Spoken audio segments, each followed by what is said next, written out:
My first love made me his mistress. I was once his first love, and now he wants me to be his mistress.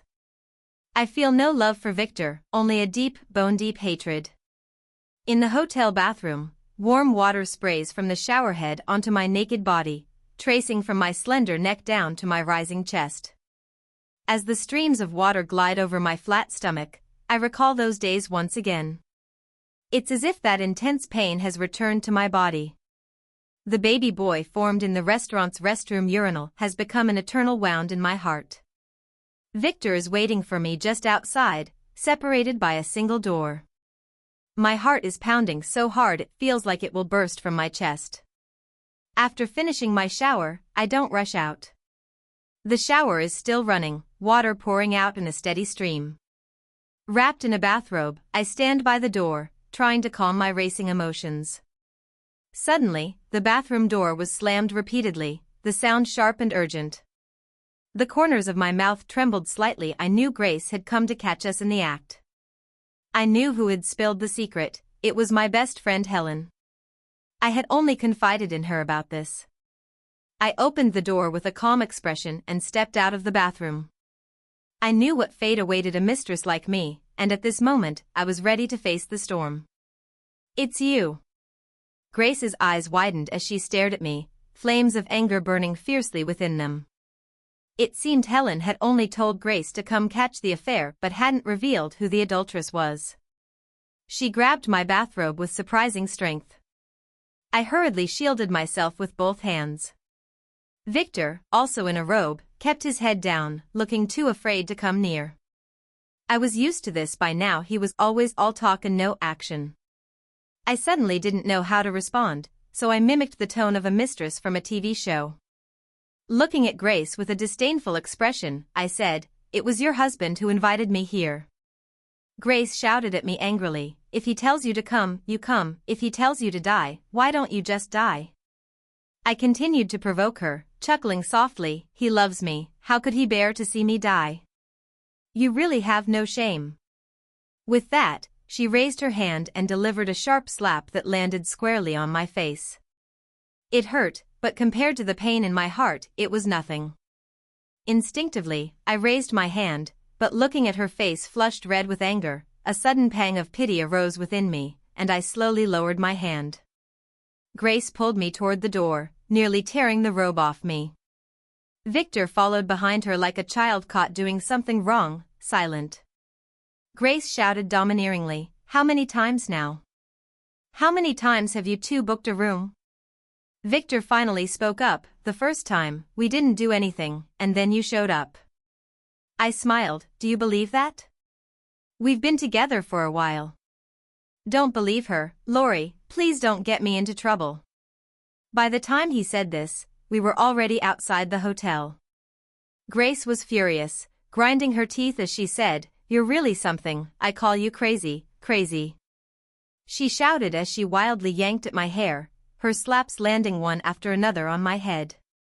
I seem to have a masochistic streak, every slap she lands on me eases the guilt in my heart a little. I don't blame her. This woman who's abusing me now, I hold a trace of apology toward her and her family, and a hint of pity for her and her child. Victor remained silent the whole time. I smiled inwardly. This man, sigh.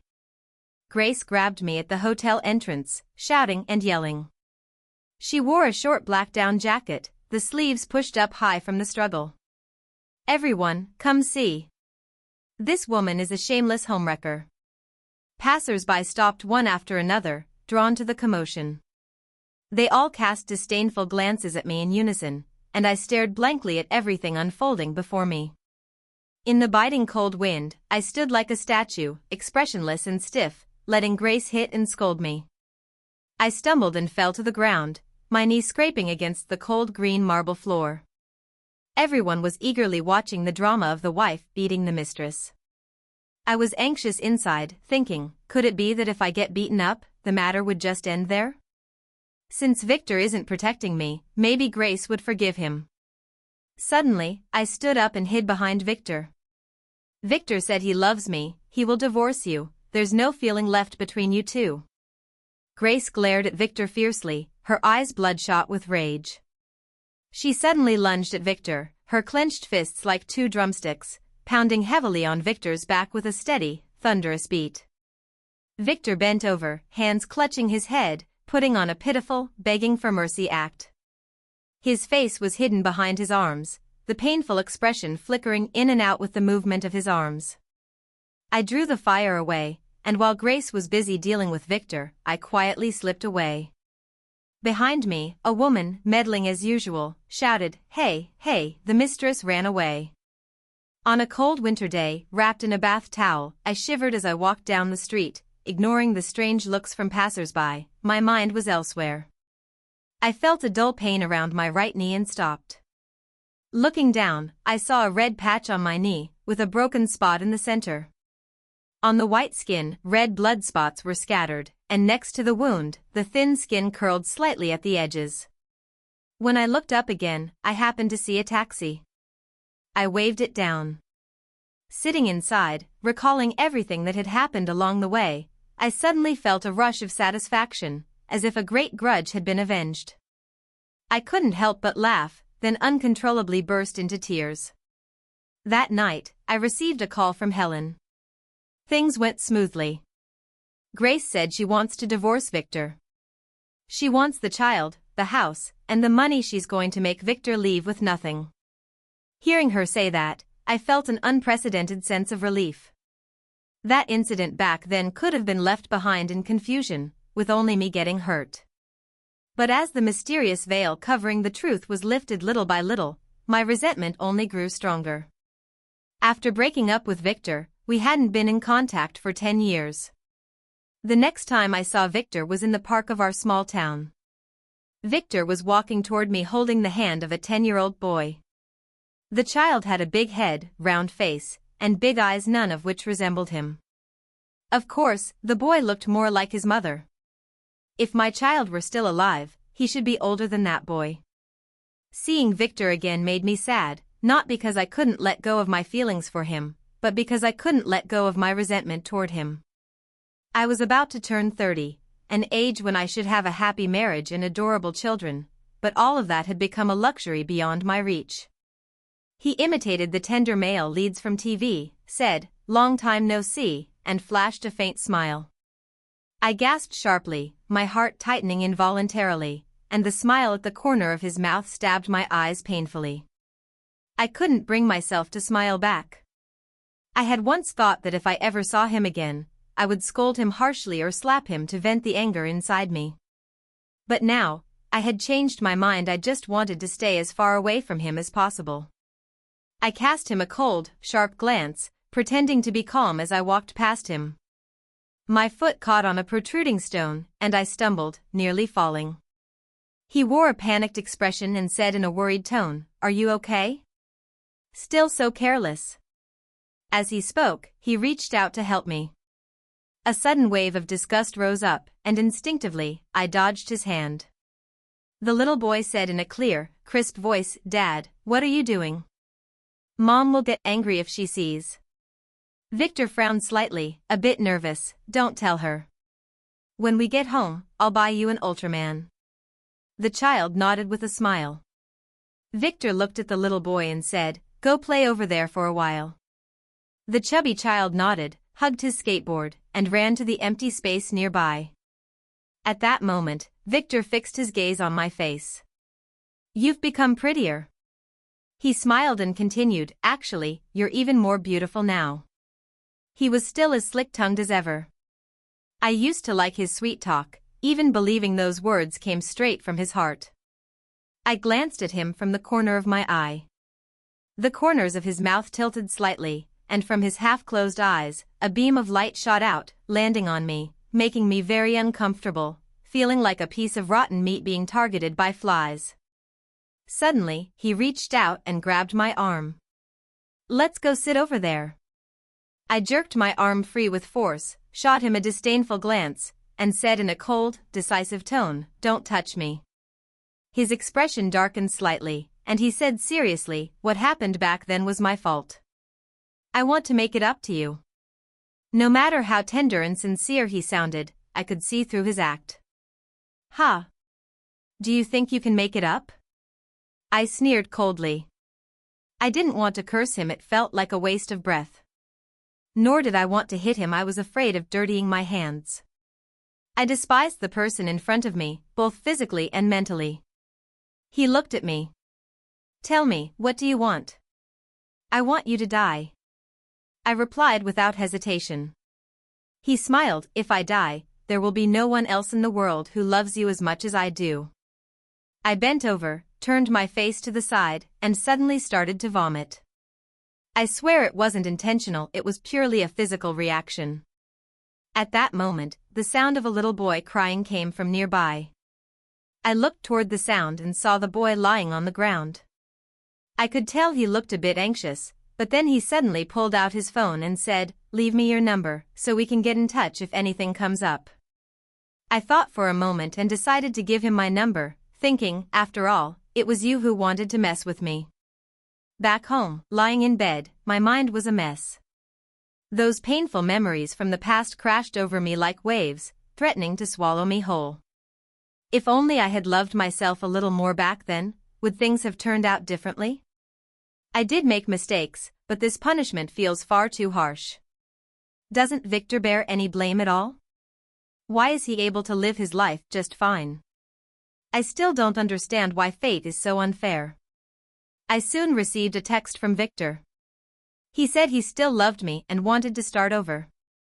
Perhaps pain brings clarity. I had seen through everything, including that hypocritical man.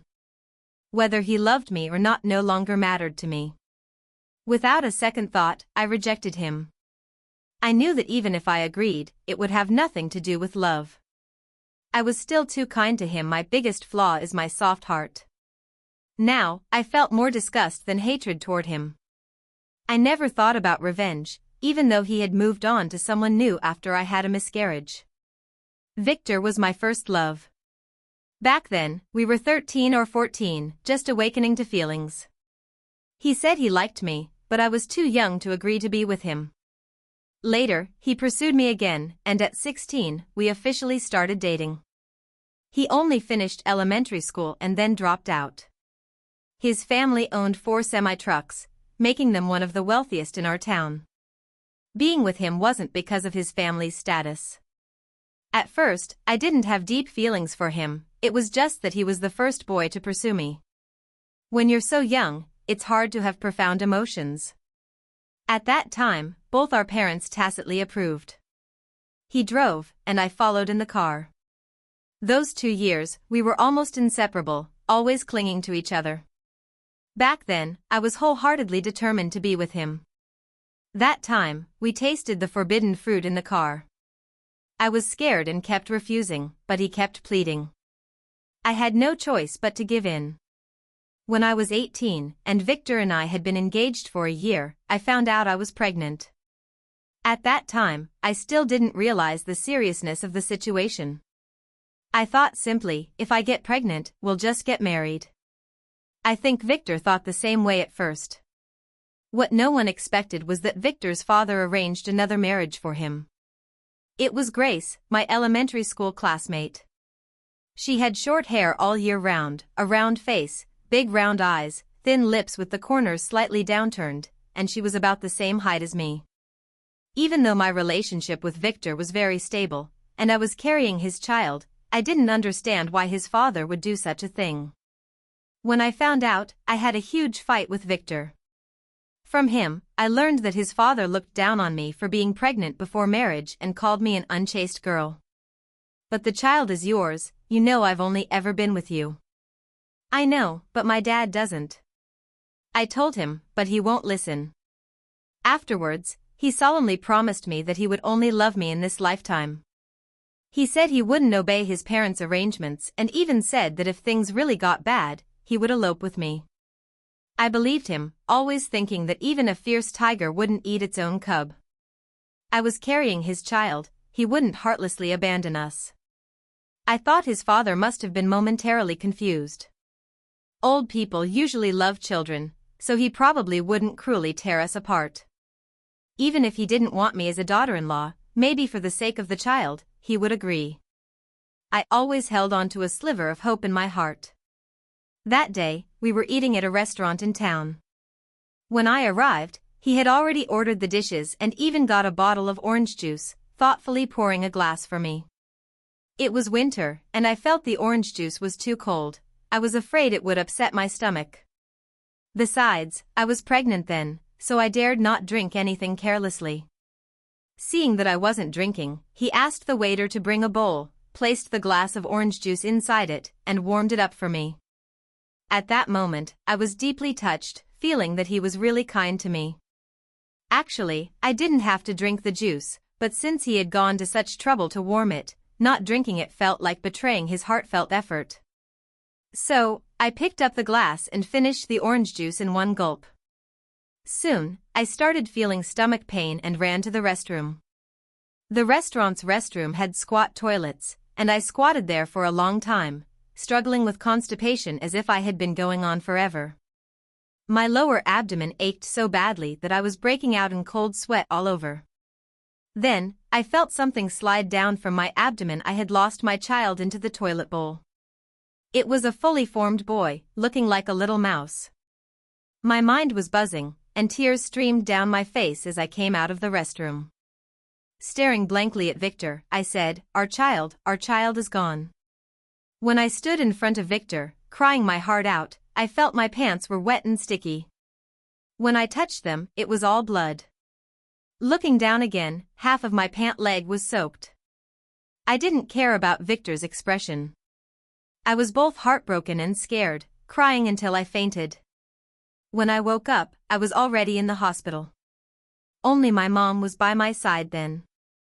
She wore a worried look every day. Strangely, neither my dad nor Victor showed up again. Later, my mom told me that while I was in the hospital, Victor's family had come to my house to talk to my dad about breaking off the engagement. My dad didn't ask for my opinion and agreed immediately. But he did beat Victor up. Maybe because they were in the wrong, no one from their family fought back. By the time I was discharged, Victor had already gotten engaged to Grace. From then on, I cried every day. I hated Victor with all my heart, and I hated myself for being so careless and losing the baby. I always felt that if the child had survived, Victor and I would have gotten married. During my confinement month, I lay in bed for a whole month, my face washed with tears. Just the thought of Victor being with Grace made my heart ache like it was being pierced by needles. Helen often came to see me then. Helen was my childhood friend, and her husband was very close to Victor. They had grown up playing together. But at that time, they weren't married yet, only engaged. What I heard from Helen shattered my worldview completely. It turned out that Grace's mother had gotten involved with Victor's father, and because his family was well off, they were determined to marry their daughter into that family. Victor's father, in an effort to please Grace's mother, insisted on breaking me and Victor apart. She said angrily, "That bastard Victor doesn't deserve to live, he'll get his comeuppance sooner or later." She also said, "It's better to see a scumbag like that clearly early on. Marrying him would have been a real misfortune."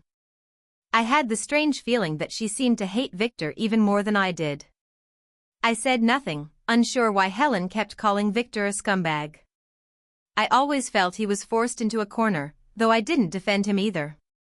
After all, while I was like this, he had already found someone new. Helen's harsh words weren't undeserved. One night, my mom came into my room and sat silently by my bedside.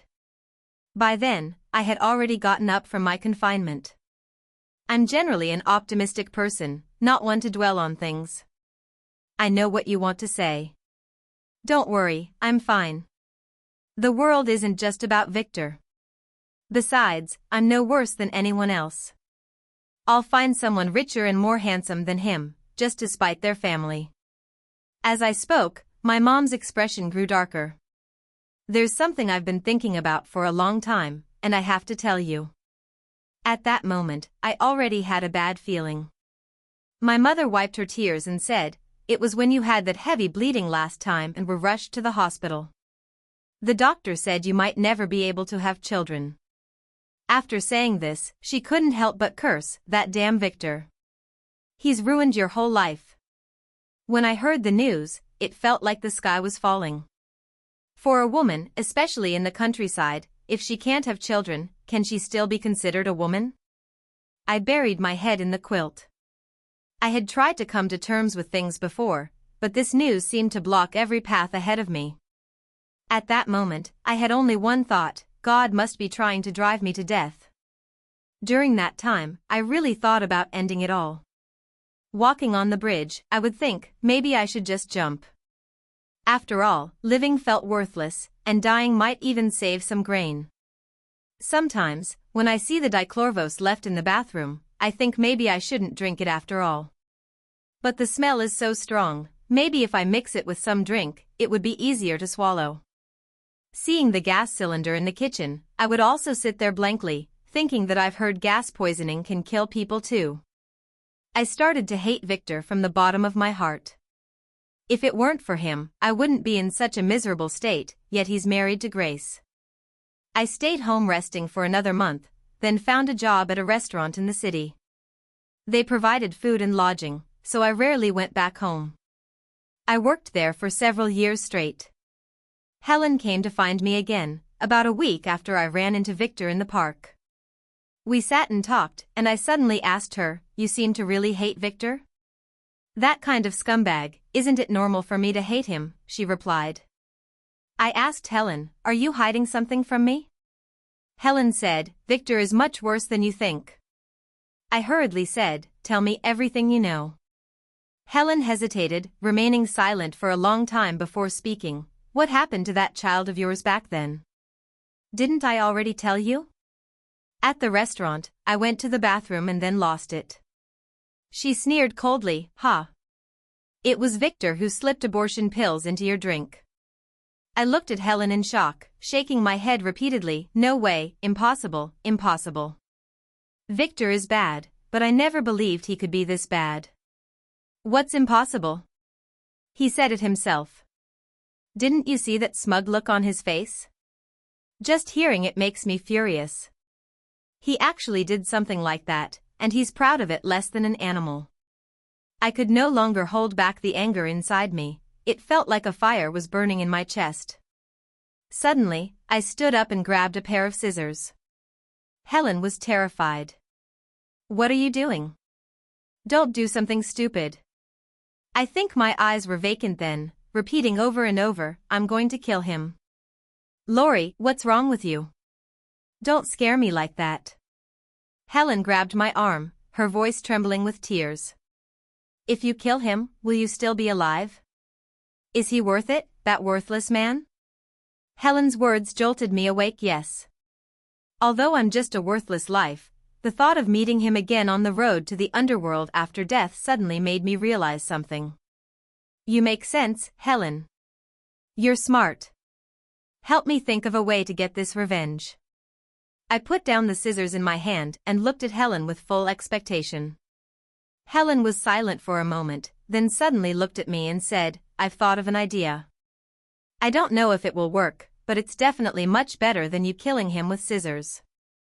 Helen's mind really is quick. I thought her idea was great. She also said she had Grace's WeChat and would help me. After a pause, she looked at me with a worried expression. "Maybe forget it, let's think of another way." "No, I can't wait any longer. There's no better way than this." I added Victor on WeChat and chatted with him. He took the bait naturally and started talking about the past, saying I was his first love, his white moonlight. He invited me to a hotel, and this time I agreed without a second thought.